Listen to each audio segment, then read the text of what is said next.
The following program does not necessarily represent the views and opinions of Reality Radio 101, its advertisers and sponsors, or its listening audience. Listener discretion is advised.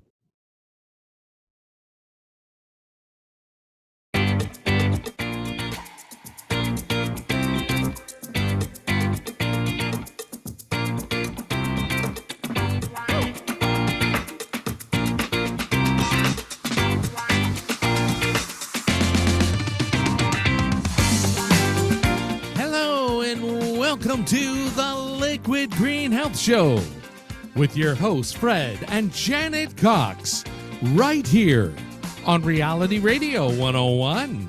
To contact us right now, send us an email. Our email address is liquidgreenhealthshow@gmail.com.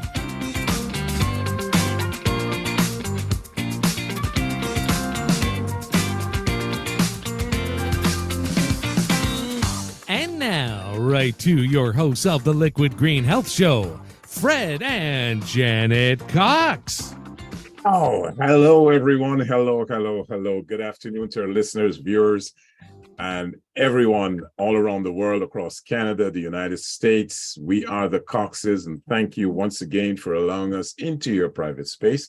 As usual, every Sunday, we're here to have fun, offering tips on edutainment, in an edutainment format, rather, designed to stimulate the mind and help bring us one step closer to living a healthier lifestyle. You can catch this broadcast a little later if you want to hear or view it once again on Spotify or on YouTube. Just type in Liquid Green Health Show and, it's going to pop up. This is the Liquid Green Health Show. My name is Fred Cox, and my co-host is Janet Cox.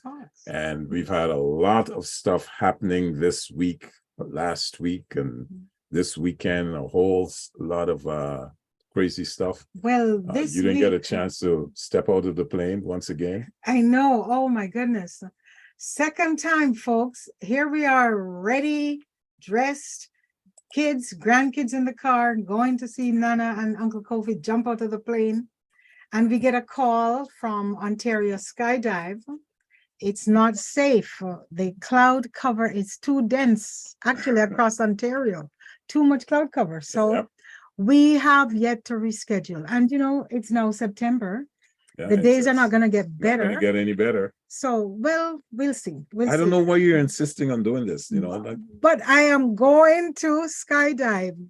Gary and Mike, you've both done it, haven't you? Yes. Yes, And I've Mike, done it. Yeah. Yeah. What was it like for you, Mike? Well, for me, it was a lot of training. It was a little bit boring. And then we had a couple times where we had to cancel because of high winds and other issues with the weather. Mm-hmm. Got in the plane. Didn't really sink in until I get up in the air. I could see small little patches of green grass. Yeah. And then he goes, jumper number 4, jump. And it was a solo jump, so it was pretty scary for the first time. You mean your first jump was solo? Yeah, it was solo. It wasn't high as you guys are going, but it was still pretty high. Yeah. About 3,000 feet. Jumped by myself. Panicked for about a second and a half. And they called me the squirrel because my hands were moving so quick in front of my body. It was kind of like I was trying to get my balance. What was your experience, Mike? I know you did tandem, right? Gary. Gary. Oh, I jumped 3 times. The first one was tandem.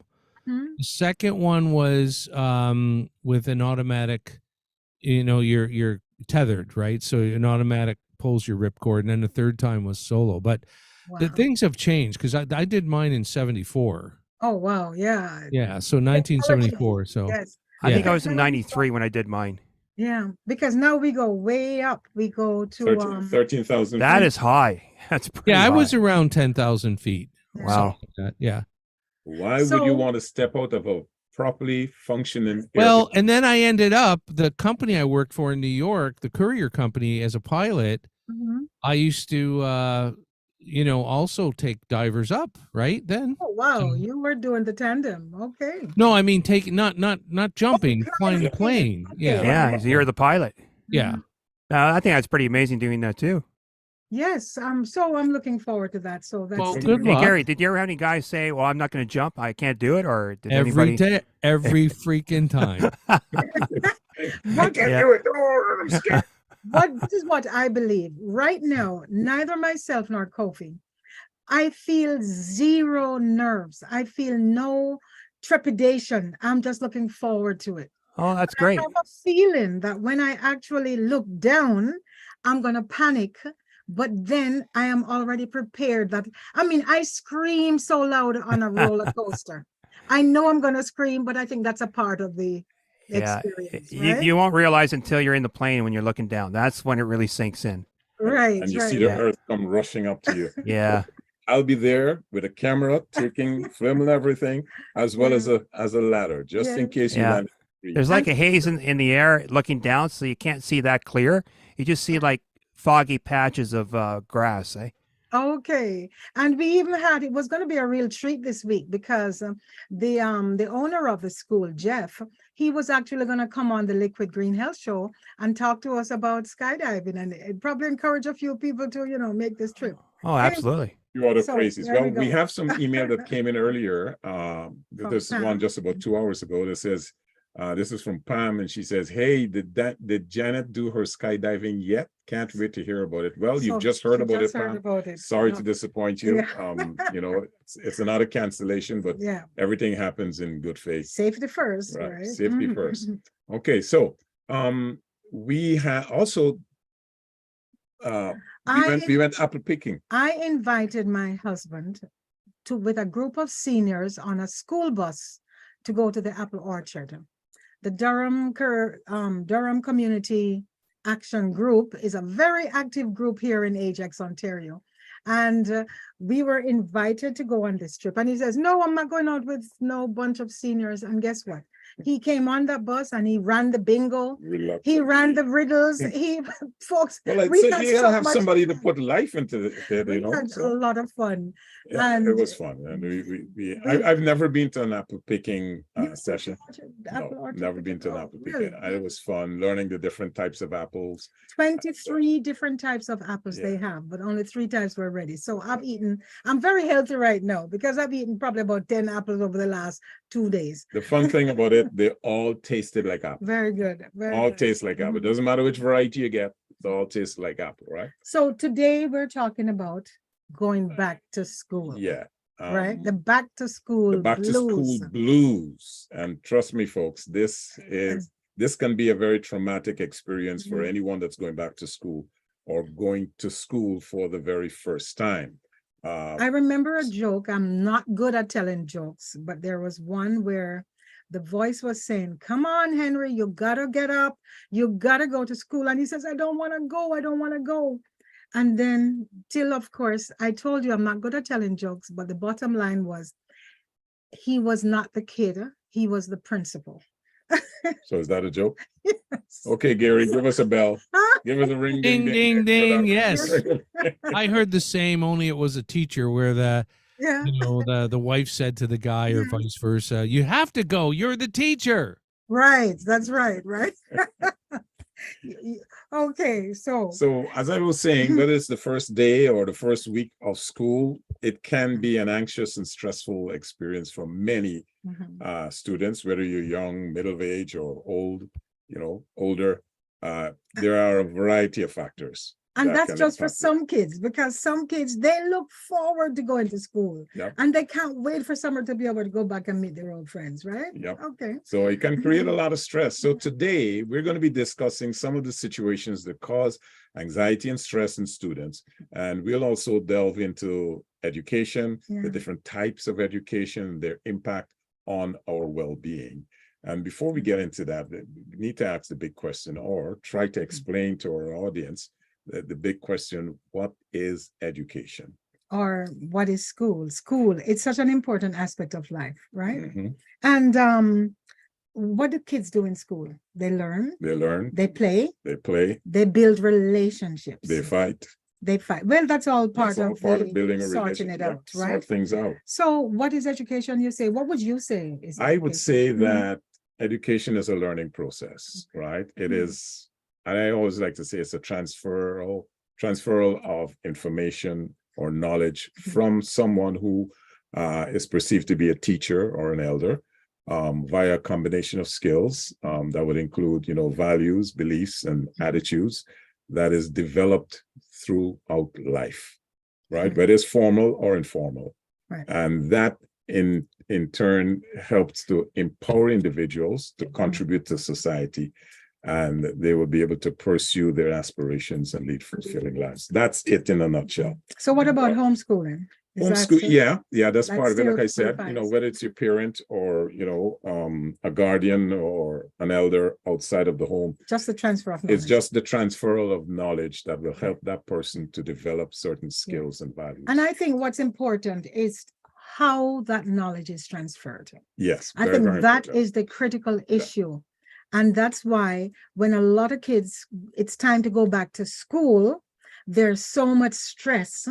I mean, for the first time, or for the kindergarten person who's going for the first time, it's a different level. And I know you're going to talk about. Do you remember those what it was issues. like for your first time in school? No, I don't remember. but I can't remember. I remember the first time our kids went to school, Mhm.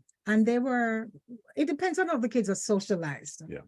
Because if they're used to not just being with parents and just the Yeah. family, It if starts they're from home. used to socializing Yes. with other people, Yeah.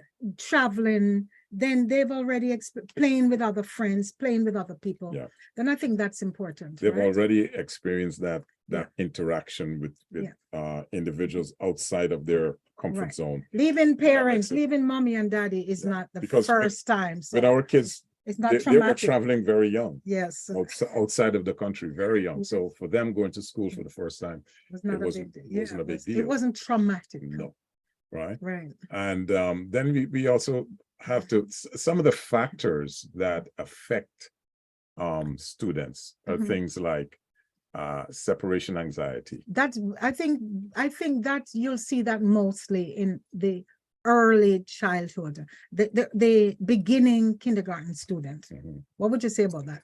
Well, school is already 1 week into play Mhm. already. I don't know if that separation anxiety is still in play. I don't know how long it lasts. I think it Depends on will, the child, yeah, I right? think it would be probably the first day or two. And hopefully the child would start to come around and get Mhm. accustomed to the new environment. Stop but- crying. Yeah, but it does cause a lot of Mhm. stress, right? And it can manifest itself through tears. Mhm. Kids tend to hold on to their parents. They don't want to let go Yes. before they go into the bus Mhm. or go into the classroom, and the kids are there standing. Oh, you gotta go, Yeah. honey. Mhm. Right? We've seen the movie. Saying goodbye, Right. it's never easy, right? Right. So we've seen that. So again, that depends, as you said earlier, on how the Mhm. kids socialize. Then there's the fear of the unknown, Right. right? Where am I going? Who's going to be there? Am I going to be liked? Mhm. Because it's an unfamiliar Mhm. situation, right? And I then think for a lot of these kids nowadays, like they're going to kindergarten, but there's preschool. Like we have babies going to daycare, oh, right? Yeah. So back in the day when, the kid was at home, mother was at home, and they were there, and the first experience was going out to kindergarten Mhm. with no homes, no prior preschool No experience in of yeah. experience. But since that has changed, I don't know, but I believe that has more. I think kids are just no more socialized. I see babies in the stroller with their iPhones, right? And so they're just so much. They're so That open to element- so much Yeah, but that it's not as traumatic on the first day of kindergarten. But I think also the advent of electronics, the Mhm. cell phones, the Yeah. laptops, the tablets that kids are immersed Right. into today, Yes. that has dumbed down that ability to socialize outside of your comfort zone.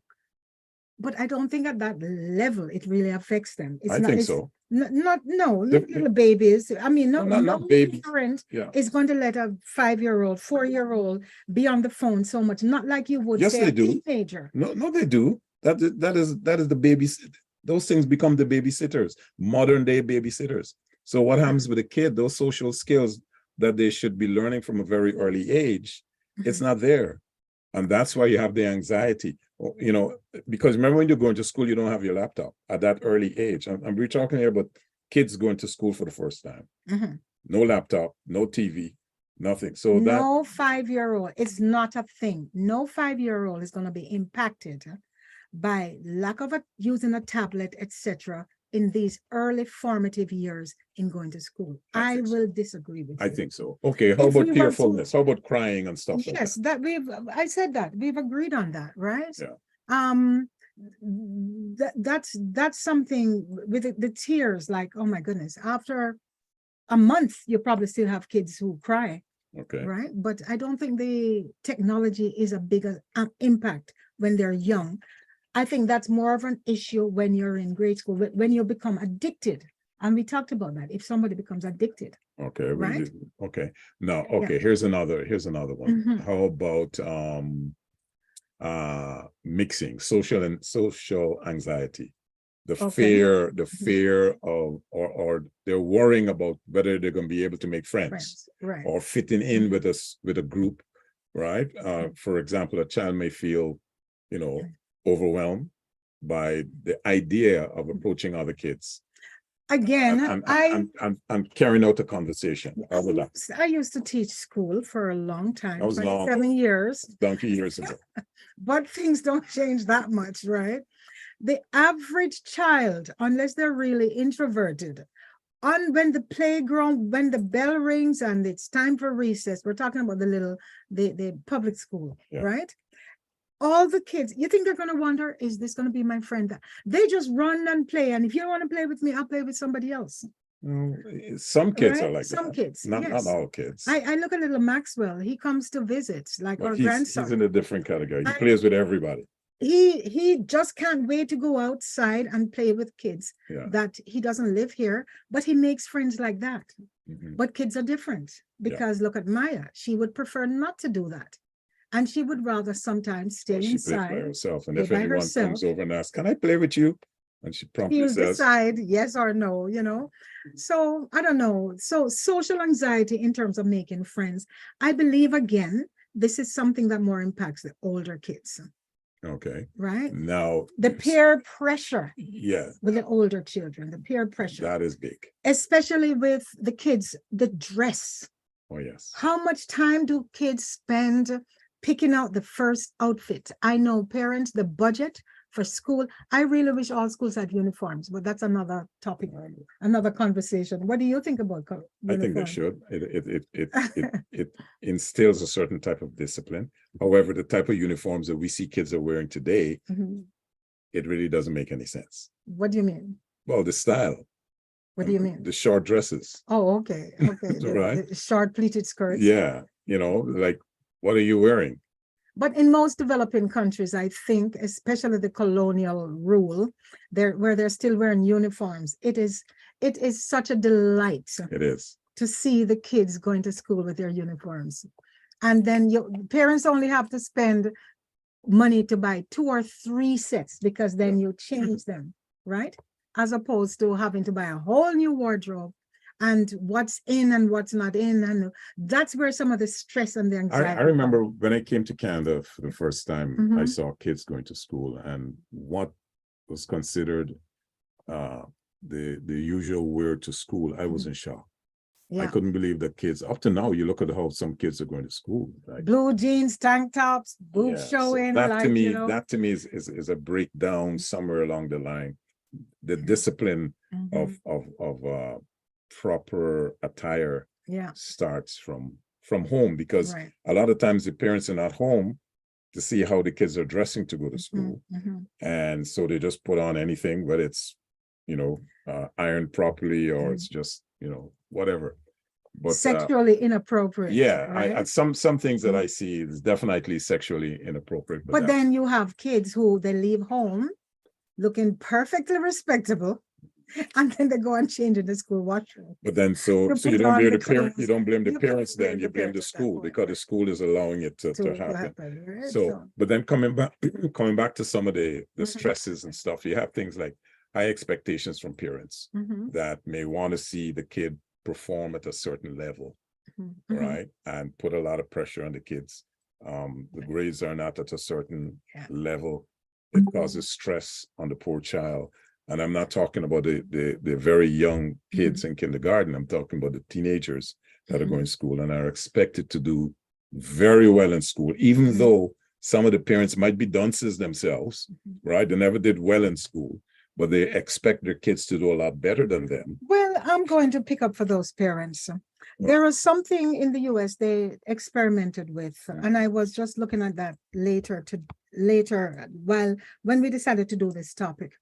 And it was the curriculum core, where they're saying we are going to have to standardize education so that we can compare all the states, the whole country.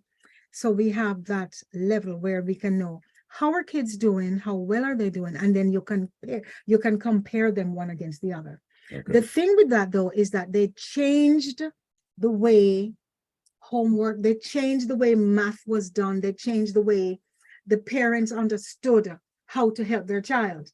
Okay. And now they were in a situation where they could not help their children with homework.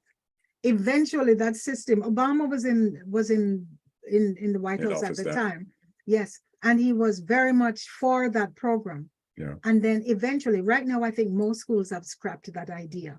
Because as we said, education, you were saying I think you were talking about education and what it really is supposed to do. Well, the levels of thinking. We had two kinds of thinking. Yeah, you have what I refer to as academic learning, and then you have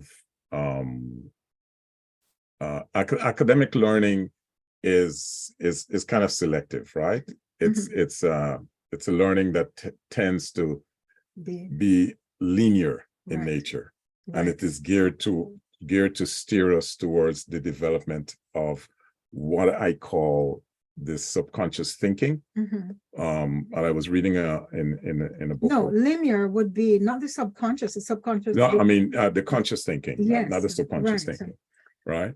And so it's tailored. It's designed to program the mind a certain way. And you use the best word.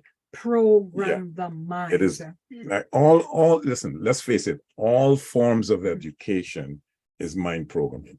All forms. However, in today's society, we live in a society that is geared towards a linear type of education. And it is the education is geared for success.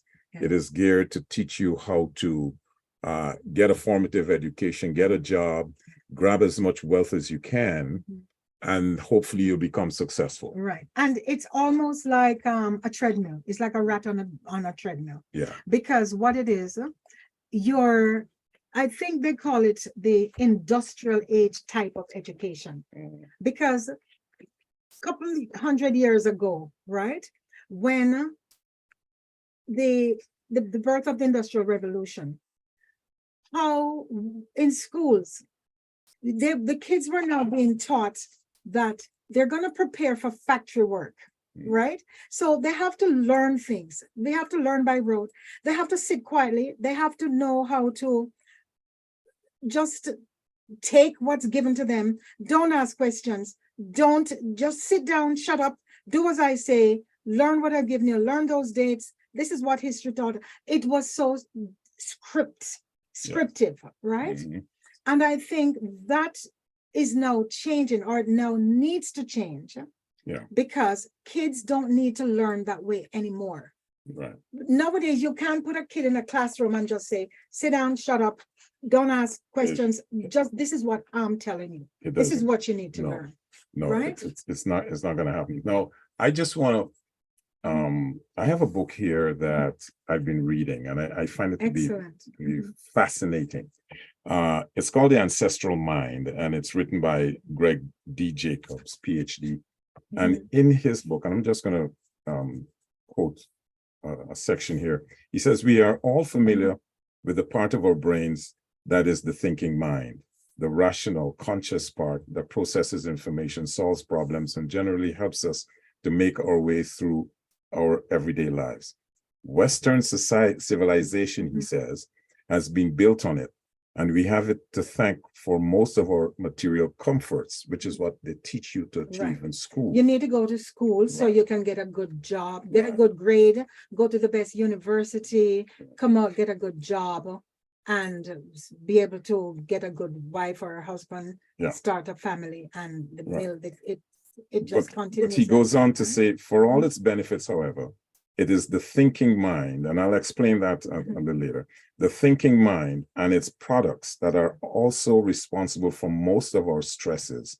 Making matters worse, the modern world of commerce is predicated on the belief that the thinking mind is our only mind. We have lost sight of the fact that there is another part of ourselves that is accessible to us as a resource for comfort, balance, and relief. And let me Yeah. just explain what he's calling the thinking mind. Mhm. What he calls the thinking mind is what I call the program. conscious mind, Okay. right? Now, my thing is this: kids that are students, whether you're a kid, an adolescent, a teenager, whatever, or University, yeah. we are all going to school to learn how to perfect the thinking mind, Right. right? That is how the educational system is based. That's the linear thinking. That's the linear thinking. Right. Mhm. I'm saying that we need to have an experiential learning, which will incorporate a holistic approach to education, because the full spectrum of the mind, that is the only way the full spectrum of the mind is activated, Mhm. right? And I know we've moved from the stress that kids go through, and we're talking now about the type of education that children are being exposed to. And this, because of the linear type of education that we've all been exposed to all over the world. Mhm. We've been exposed to this type of education. That is the reason for a lot of stress, Yeah. a lot of anxiety, a lot of kids turning to other forms of education, looking for help, mental Lack of motivation. Yeah, that is the Yeah. reason for it. Because from a very young age, that ability to use the innate gift that we have Mhm. Creatively. creatively, To which is something that who or whatever it is that made us have instilled that in us so that Yeah. we could use our instincts, our intuition. Yeah. We have been taught to dumb it down, and it starts from a Yeah. very early age. That's right. Because, they say, if you ask a under 5-year-old, what do you want to be? I want to be Superman. They figure they can rule the world, right? Yeah. I want to be an astronaut. I want to be. But that's good, because that's the what I'm mind, saying. yeah. That's what I'm saying. That is what, when you're young, you own the world. You Precisely. own life. You own your thoughts, and you're not cowed into thinking in a box. Because When those kids as they go through the school system, they lose the enthusiasm, they get bored, they stop asking questions, they stop believing they can be and do whatever Precisely. they want to be. And it's So not that's just in the school system, it starts from home, because many parents inadvertently would dumb down the children by using phrases no constantly. There's a poem. I hear 1,000 don'ts a day.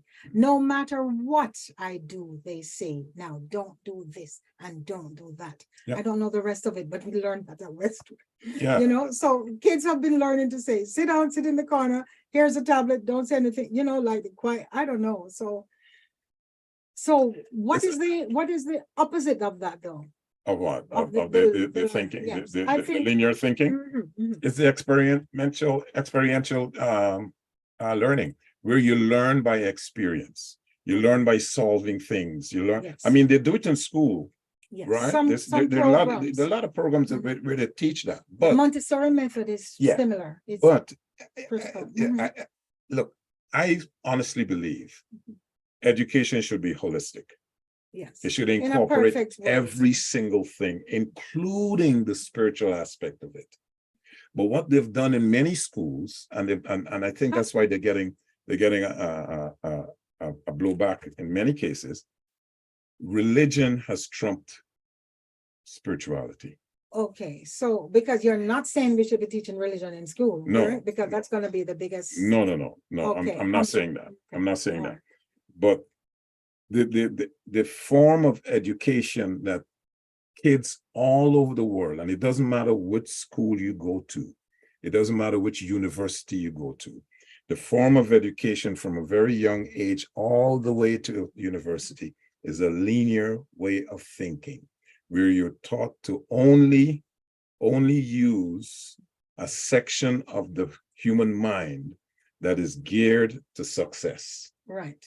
And what is success? For so many people, it is so different. It is different. Not everybody wants to get out into the world and have the best job, the best house, the best car. Right. That is not success for a lot of people. But we have been conditioned. That's what you keep saying, right? Yes. We've been conditioned. And I believe, what is it that really motivates kids? When somebody, if you talk to the average kid in school, the class clown, right? And what does he want to be? He doesn't want to be a lawyer or a doctor. And if parents, we've heard the stories of some of the successful people, the Jamie Foxxes of the world, etc., who were class clowns. And they say, you cannot be a comedian. What is that? Right? You need to be a lawyer or a doctor. Precisely. Those are the pressures that kids, that students are faced with. And Right. again, it goes back to You can't the get a very good old. job as an artist, or Yeah. you're gonna sing for a living, those We've are heard kind of that. things. We've heard that. So that it goes all the way back to early forms of education that creates stress, causes anxiety that kids have to deal with as they grow up. And in many cases, children become, belligerent. They become rude and they don't want to follow orders. And then we say the kid rude. Right. Right? You blame the kid for the kid's behavior, not realizing They're that it's the bored. educators that have instilled that type of thinking. So the kids are rebelling. They don't have any other way of expressing it. So they become rebellious. I think the whole thing is about motivation. Yeah. You will go to school, you will want to go to school if you're motivated. If you know you're going to go to school and the teacher is going to put you in a row with some stencils or, pardon, I'm dating myself, with, you know exactly the formula, the math, everything that you need to do is already so scriptive that you're not going to have a lot of opportunity to express yourself, collaborate with your friends, decide what it is you want to learn, decide how you should be graded, right? There was a study done that said when you reward people for what they do, they actually work less. They're working for the reward more than the enjoyment of the action, of the event. Right. And that is what even giving grades. And It's that's a one of reward the things. system. Yes, the standardized testing. So the whole grading system in school has come to the point where you're working for the A's. If you're not a straight A student, that is everybody's goal, to be a straight A student. Everybody wants to be number one. Do you know what straight A students do? They don't try to push themselves to do the harder work. They will take the path of least resistance. They will go for easier choices so that they know it's going to be easier. They will know the teachers and they'll select courses based on teachers who give the easier grades. I think we should try and get us. That's a human thing. Of course, I don't like to work. But you would like to work if you were doing something you enjoy doing. Yes. If you're doing a hobby, you enjoy a hobby, right? Do you enjoy the hobby or the rewards? You enjoy the hobby because you're not if it's a monetary or financial reward or a prize or something, then you're not going to work as hard. And that's what the studies have shown. And that is because again, it comes back to the linear type of teaching. The linear type of of education tells you that if you work hard, you're going to get a good job. If you study hard, you're going to get good grades. If you study hard, you're going to get good grades and possibly be able to become a good businessman. Right. And so, and it's the same thing. Your boss will give you a bonus if you do everything. If you have a question or you want to make a suggestion or, say something that's going to be controversial, chances are you won't. You're going to be a good employee so that you'll get the decent raise, right? So It's let's get back to some of the stresses that That, students yes. face. One of the things that students face is homework. Oh my gosh, yes. Like, I am not a proponent of homework. I am, I don't like but it. not too much. Homework in balance. No, I don't listen. For me, when I leave work or leave school, I need to have free time. I need to be able to play. Homework puts a lot of pressure on children. But they need some. They don't need it. Not They need pressure. it because the system is no good in teaching them properly. So not every kid is going to learn properly. Is going to learn at the same rate Yeah. as the kid that's up there. And Homework. that is because the type of teaching is a linear type of teaching. It's not holistic. I believe homework is a necessity. I believe it gives, It's for extra work. example, it's extra work because if you've taught something in school and now it's now the child's turn without help, without guidance, well, there is going to be some parental guidance if needed, or from an older sibling, or from the after school class, or from peer tutor in our Kuman math or something, right? If they need now to test what they have learned and do something on their own, but homework just for the sake of padding, just for the sake of busy work, You don't need I it. don't agree with that. You don't need it. But valuable homework. For example, let's say you did something in school where you studied something in science, and then you go home and then you're asked, go into the kitchen, make an experiment to prove that this will happen based on what you've learned in school. But that's different. That is the kind of thing I'm Yeah, saying. okay. Should be encouraged. But okay, Right? I am all right. But the big backpack on your back with all these textbooks, laden down homework every night, 4 hours, kids can't get to sleep before 10, 11 o'clock. I think Okay, that's. let me requalify what I Mhm. meant when I Okay. said homework. All right, please do. The kids come home and the pressure is put on them from their parents to go and study your books. Because, yes, Right? For what? What are you going to, you don't have an exam. You're going to school the next day to continue learning what you've learned, right? Mhm. You didn't get homework from school, but the parents are saying it's pressure. This is pressure from the parents that are putting it on the kids. Oh, you're playing too much. but that's because the teacher has sent the homework and the teacher There's no expects homework. the parent to make sure the homework is done. But So why it's should not just what the it should be parent incumbent on the pressure. parents to Because the parents are a part of the child's education, right? This is what a lot of parents complain. They need to be a part, they need to be involved. they need to understand, They need to be involved in what is but not to do the work. children are being taught. Not to do the work. Homework is not about the parents doing the work. They're there to guide. If there's a question, yes, you can help. I don't right? know. Do we have any emails? We haven't even checked. Yeah, this is, hold on, let me see if I have any email. Here's one. quite Here's a one. Yeah, we got quite a few here.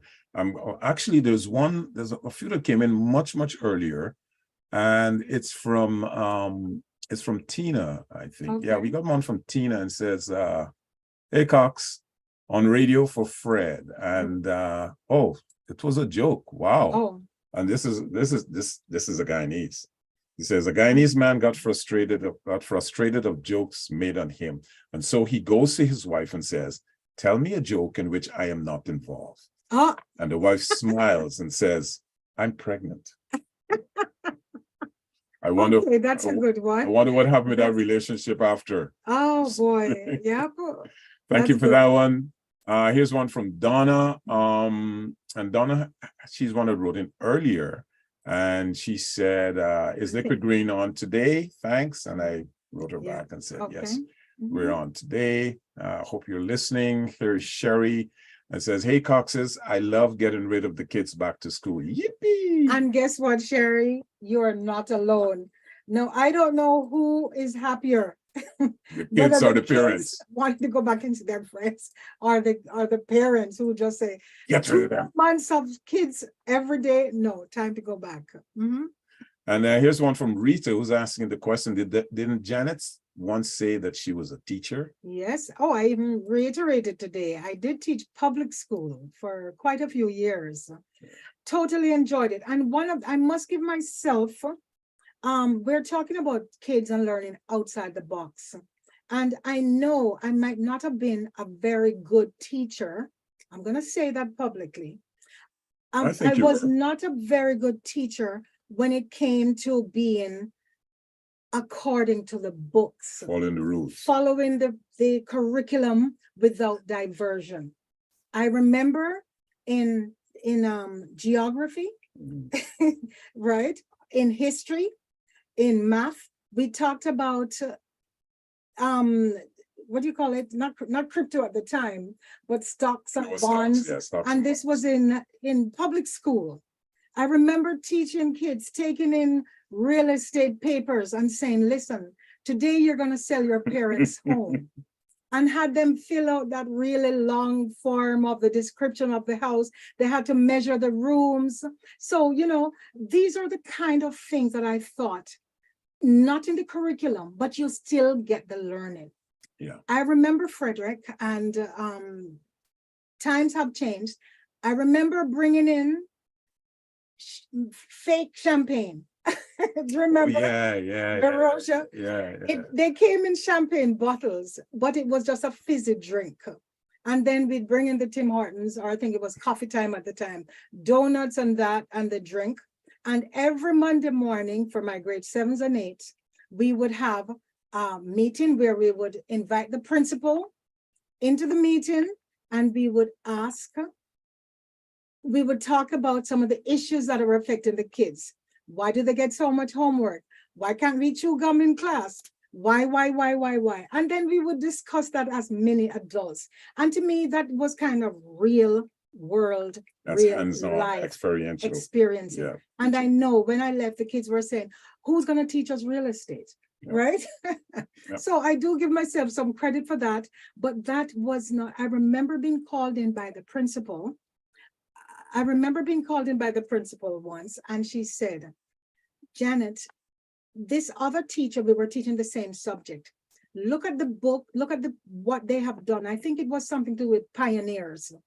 And the books were so nicely colored, and the writing, when did the pioneers come, the whole talk about the Mayflower and all those things. And I didn't approach it like that. And that is what I believe, that more of that should happen in schools and in the curriculum, instead of just the rote learning. Yeah. And the standardized tests to see who came first, who came second, who came third. Because those standardized tests, and I keep referring to this type of teaching as a linear approach that just focuses on the conscious part of the brain. It doesn't really prepare you for life. It doesn't prepare you for the real world out there. Right. And so the critical thinking. Yeah. For interpersonal skills. Yeah. For getting along. I think that the system has dumbed down critical thinking in a very early stage. When you get to university and on those higher levels of learning, then they focus on critical thinking. But guess what? In the universities, when you're doing a paper, when you're doing a thesis, do you realize how much of your own thoughts you have to again dismiss? Yeah. Because you have to look at the research. You have to examine. So you're not coming up with your own original ideas. It's all academic. You're comparing. It's what academic. Does the research say? And when you do a paper, unless you have so many peer reviews. The reviews, right? Exactly. That's not education. That's academics. That's nothing. So that's not education at all. Anyway, let me touch on this. A few more email here. Here's one from Charlie. Boy, we run out of time. Times have changed. When I was a kid, it was shopping for new clothes and school supplies. Now it's laptops, iPads, electronics, etc. Now kids go to school with crappy clothes and their pants down around their ankles, etc. Good parenting. That's what's required, my friend. That's exactly what's required. I think that style is now getting. I think that style where you see in the Y generation. Yeah. I think that's changing. That's why they call them the Y generation, because you see the crack in the behind. This one. Hello, Fred and Janet. I am a vice principal in public school in Ottawa, Ontario. Wow, I'm glad you're listening. Regarding kids, we have seen in studies that due to technology, kids are the stupidest humans on the planet. Technology has made these kids lazy and stupid. Now, I would love to get Stuart on this program when we have a teacher, a student, and a parent. Yep. We're going to try Hopefully and next organize week. that. Hopefully next week. Yeah. Because I believe that we have to embrace technology. And if we don't find it's here, we can't get rid of it. No. So how do we embrace it? How do we use it in school so it doesn't just make kids stupid? There has to be a way. What's the other email? Here's one from Karen. He says, hi, I am Black. Yes, schools in the United States changed their educational protocols to cater to dumbass kids. Thanks, Obama. How does that help them? Everything is about minorities. Do you know what that says to a minority? That we are not equal and the government needs to do something to help us stupid people. We need less programs like that. If we are equal, then our merit is on us. Right? Schools are here for learning, teaching, and giving life skills. But these programs make kids more dumb, which is answering, what the previous email, than they already are, and are telling us that we are second-class humans since the government has to placate us. Bad idea. Yeah. Karen, thank you for that. And as a Black person, we know that whatever the issues are for white kids, for Black and marginalized kids, you multiply that by 10, and then we have a new set of problems. One of the topics which we can't get into because of the scope of our show, for the older students is affirmative action. That's such an area of contention. Very contentious. Especially right now, Yeah. in the States, they want to get rid of it, right? Yeah. But you're right. For every student, for every parent, for every teacher, the situation is very personal, because let's face it, every parent wants what's best for their kids. Yeah. And Uh-huh. every kid cannot be taught in the same way. No. So we have to come to some frame of reference where we find what's best for most of the kids. And I'm going to answer that. Mhm. I'm going to answer that after I finish reading the email. Here's one from Edward, and he says, hello to the Oh. Coxes. We received an email promoting your radio show and to say happy birthday to Janet Cox tomorrow. Oh, I'm so thankful. I'm so grateful for that, Edward. Would you believe I forgot that? It's If not, your I birthday. mentioned it myself. September 11. Most of my friends don't forget anymore. That's my birthday, and thank you so much.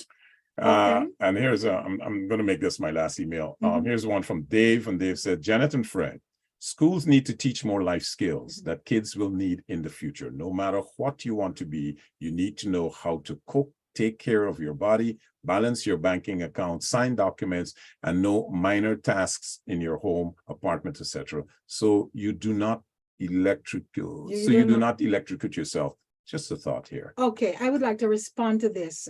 Dave, I agree with you, but here's a situation, Dave. When the school system has been designed that the kids who are learning the life skills, the ones who go to the trade schools, they're actually set apart as the kids who are not that smart. Yep. They're usually not the ones that get straight A's, and it is so idiotic. Yeah. Because then you have kids who straight A's, they go to school, they learn architecture, and they come out and they have to drive a bus because that's not going to get them a job, right? Mhm. Whereas if every student learned, it has to be more, what's the word? It has to be more open.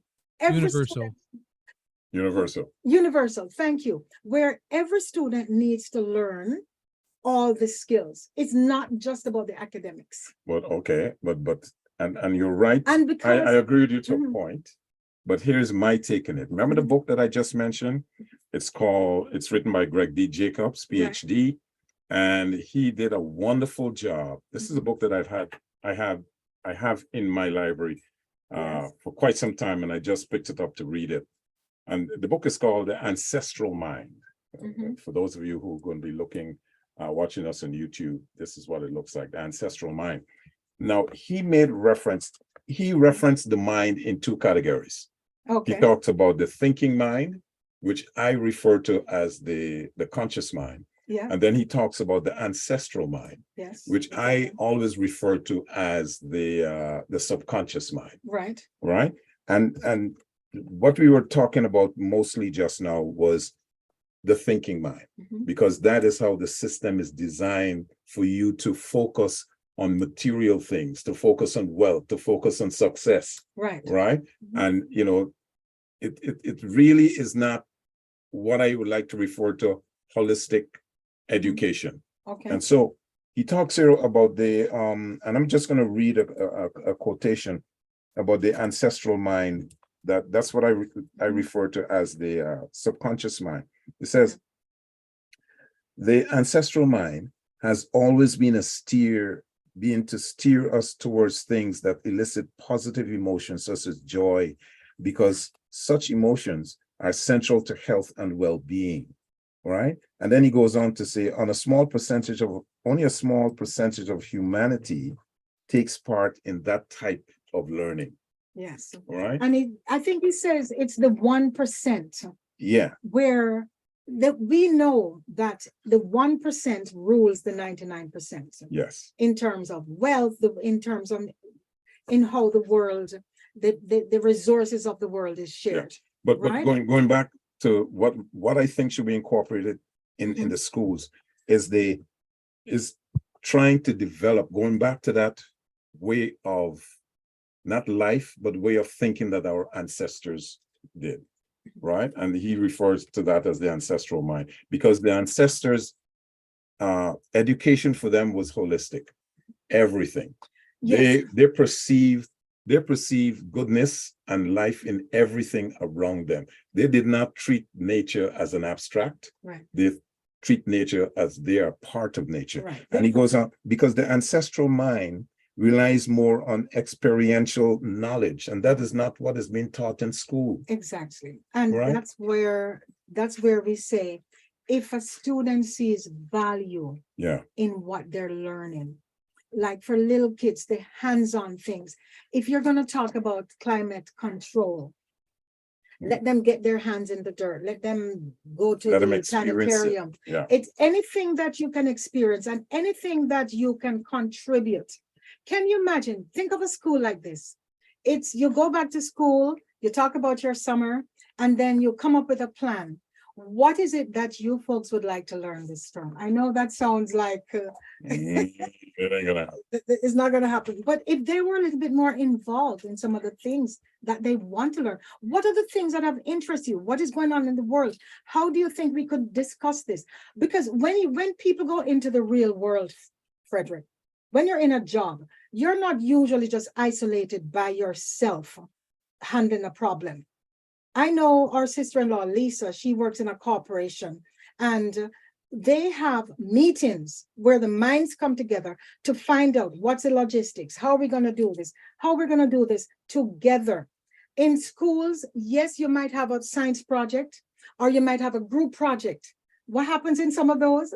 Two of the students do all the work. Yeah, but and everybody shares the same grade. Let's go back to that reference that you made with Lisa on how the corporations have this group thinking.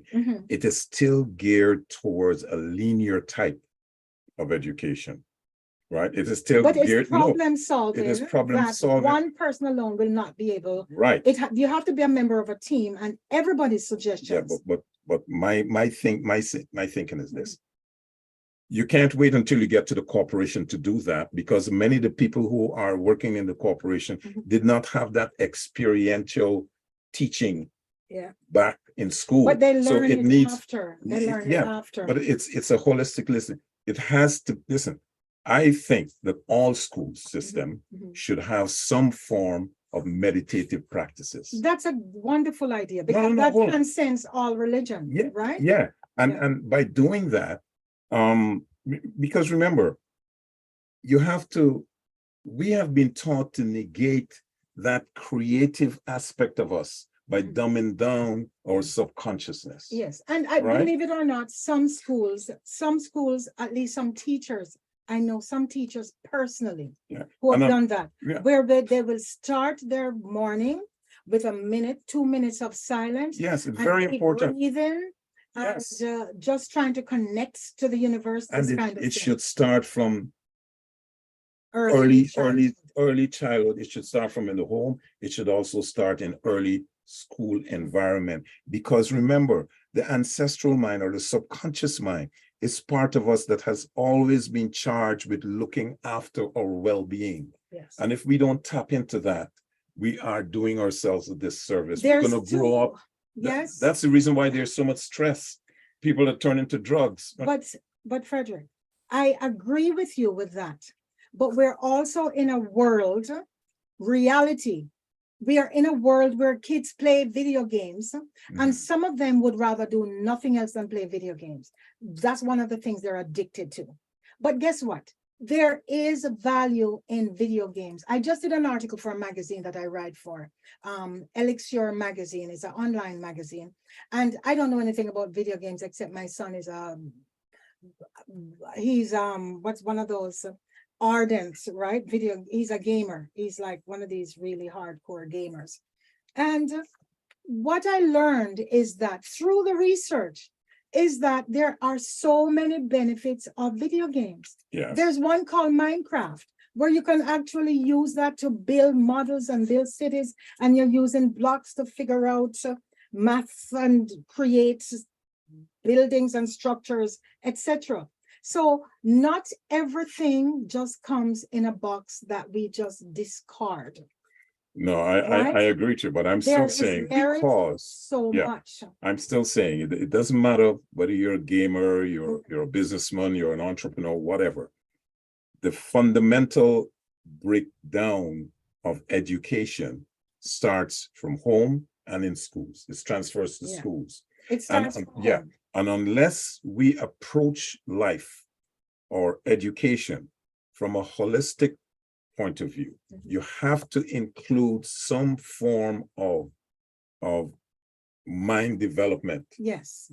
Right? Absolutely. Because whether you like it or not, going to school is indoctrination of the mind. Yeah. But they are indoctrinating the lower level of the mind, which is the conscious mind, to get you to become a robot. And guess what? This is why so many of the the major players in our society right now, a lot of them did not make it through the school system. Right. We get the dropouts. You get the Bill Gates, and you hear of the, who else? Who were some of the other ones? That Jeff Bezos, Steve Jobs. So many of them didn't. Because they bumped the system. Exactly. They realized at an early work age. within that system. Because the system is not designed for people like them. And even people like Einstein and those that say they had to get out of the box, out of that system. Even me, I'm smarter than my teacher. Oh, you're smarter than everybody in the world. And yeah, and I think, you know what, that basically brings us to this type of conversation. There's so much, and I mean, we've been jumping all over the place with our topic, but the main focus of the show was to bring to the attention of our listeners that there is a huge disparity in education, and it is causing a lot of problems with the generation that's coming out, right? And if I can have my few words to end it, I would say that if we can keep kids curious, no matter what the age is, if we can keep them motivated, and I'm not just talking about giving them A's, right? Interested in the content that they have to learn, right? Give them critical thinking skills that they have problems that they can solve. I think you're going to see behavior improved. I think you're going to see kids who want to be in school. Okay. And if they're in school, then they're going to learn. And when they come out, they're going to learn that not everything you do has to revolve about money. You can do something because it just feels right, or you can do something because you're just going to help another human being. And with that, I would say also, again, I'm going to beat it on the head. Education must have a holistic approach. It must include meditation as part of our education, because it has numerous health benefits and psychological benefits as well. And while meditation is associated mainly with adults, it can be adapted to suit children's developmental stages and meet a lot of their needs, right? Because that kind of teaching it has a lot of benefits. right? Everything from stress reduction, improved concentration, emotional regulation, enhanced self-awareness, a number of things. Positive body image. That's another problem that kids Yes. experience in That's school, all about, yeah, the right? social media. and Right. that, It boosts their resilience, right? And they have better academic performances because it is a holistic approach. And with that, folks, unfortunately, we have to, end the show, Yes. right? It has been a wonderful, wonderful discussion. I really appreciate this, and I hope that our listeners And yeah, have thanks to gathered everyone who something. wrote in. We had Yeah. quite a few really interesting emails, and we will get back to those if we Yeah. were not able to read it. And hopefully next week, we may continue with this conversation. Yeah, But for go now, I just want to say that good health is central to human happiness and well-being.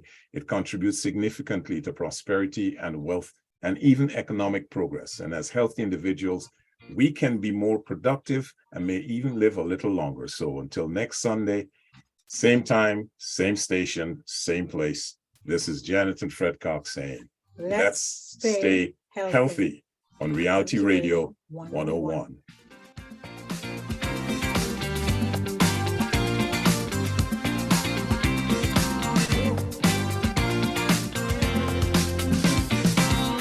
Thank you for listening to the Liquid Green Health Show with your hosts, Fred and Janet Cox, right here on Reality Radio 101.